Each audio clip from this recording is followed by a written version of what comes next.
안녕하세요. 반갑습니다. 성경을 하루 한 장 내지 두 장 읽어서 성경을 통독하는 프로그램 이 방에 찾아오신 여러분들을 주의 이름으로 환영합니다. 오늘은 레위기 17장 피에 관한 말씀입니다.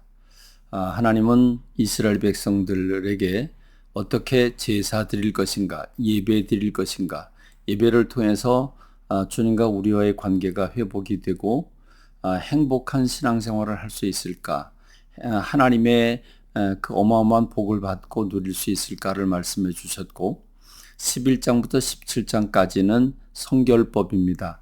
거룩하기 위한 순결과 정결을 위한 삶을 가르쳐 주는 것이 11장부터 17장입니다. 여긴 먹거리가 있고 또는 성생활을 비롯한 여러 가지의 그 성결법을 말씀해 주었는데, 오늘은 그 마지막 결론으로 피를 다루고 있습니다.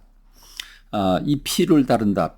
피에 대한 성결법인데, 이것은 모든 성결법의 종합이라고 할 수 있습니다. 17장 1절로 9절의 말씀을 보면 하나님께서 이스라엘 백성들에게 무슨 짐승을 잡든지, 그게 소든지 양이든지 염소든지 무슨 짐승을 잡든지 짐승을 잡을 때는 반드시 성막에 와서 화목제물로 드려라 라고 말씀을 합니다. 그러니까 각자 자기 집에서 또는 들판에서 자기가 있는 곳에서 짐승을 잡을 수 없다는 이야기입니다. 그러면 모든 이스라엘 백성들이 성막에 와서 화목제로 드리게 된다면 어떻게 될까? 그러면 화목제로 드리기 위해서는 제사장에게 그 소나 양을 갖다 드리고, 그러면 제사장은 잡아서 피를 제단에 뿌리고 기름, 곧 내장과 콩팥과 간에 포함한 그 기름들을 주님 앞에 불태워 드리고, 그리고 제사장의 몫인 가슴살과 오른 뒷다리를 제사장에게 주고, 나머지는 다 그 화목제를 드리는 본인에게 되돌려 주는 것이 화목제물입니다. 그러니까 사실은 짐승을 잡되 짐승을 각자가 잡지 못하게 하는, 어디서나 잡지 못하게 하는 법이라고 할 수 있습니다. 만일 이런 것을 이런 법을 만들지 않으면 이스라엘 백성들이 이스라엘 전국 어디서나 짐승을 잡게 되고, 그러면 피를 흘리게 되고, 그러면 또 그 피를 아무데나 버려야 되고, 그리고 죽은 사체를 만지게 되기 때문에 부정하게 됩니다. 그러므로 하나님은 이스라엘 백성들이 어디서나 잡지 못하고 반드시 화목제로 드려서 제사장을 통해서 제단에서 잡을 수 있도록, 성막에서 잡을 수 있도록 법제화한 것입니다. 왜 그렇게 했을까요? 피에 생명이 있기 때문에 그렇습니다. 피는 곧 생명이라고 했습니다. 다시 말하면 피가 생명을 의미한다면 생명을 존중해야 된다는 말입니다. 그래서 피를 먹지 못하도록 했고, 피를 아무 데서나 흘리지 못하도록 한 것입니다.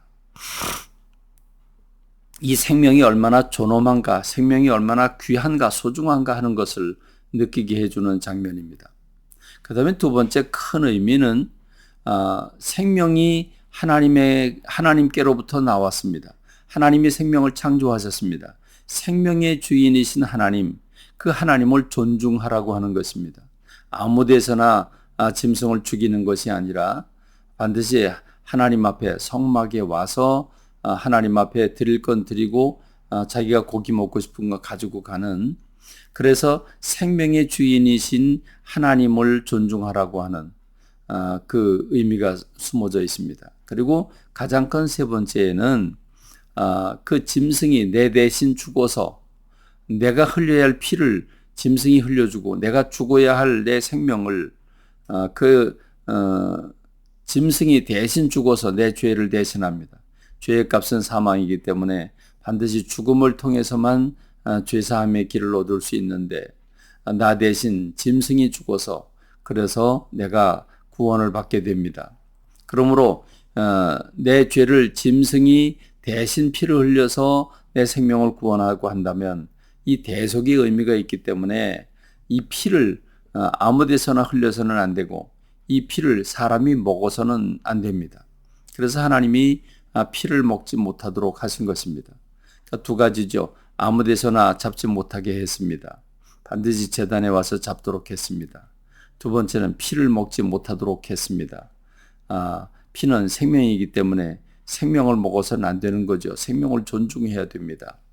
생명의 주인이신 하나님, 그 하나님을 존중해야 합니다.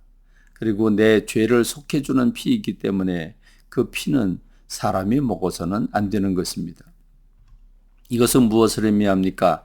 선민 이스라엘 백성들에게 주어진 하나님의 특별한 의미라고 할 수 있습니다.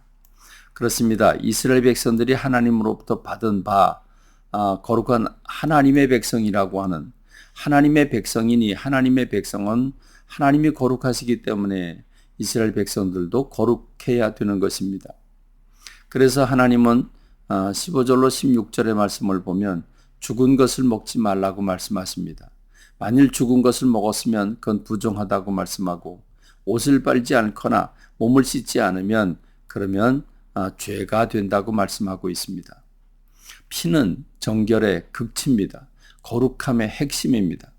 지금 우리가 살고 있는 시대는 그 거룩함 또는 정결 또는 성결 또는 순결이라고 하는 이런 꼭 반드시 해야 되는 덕목들이 사라진 시대라고 할 수 있습니다. 그렇습니다. 지금 우리가 순결이라고 한 말을 어디서 사용할 수 있을까 싶습니다. 만일 안 믿는 사람들에게 거룩하게 살아야 된다. 거룩을 얘기하면 아마 질려서 뒷걸음질 치고 말 겁니다. 아니, 교회를 다니고 있는 신앙을 가지고 있는 사람들임에도 불구하고 거룩 그러면 이렇게 슬며시 밀어놓는 경향이 있지 않습니까? 그렇습니다.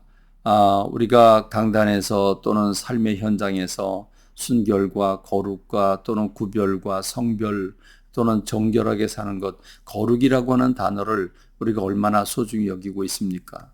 거의 무시되고 있는 상황이 아니겠습니까?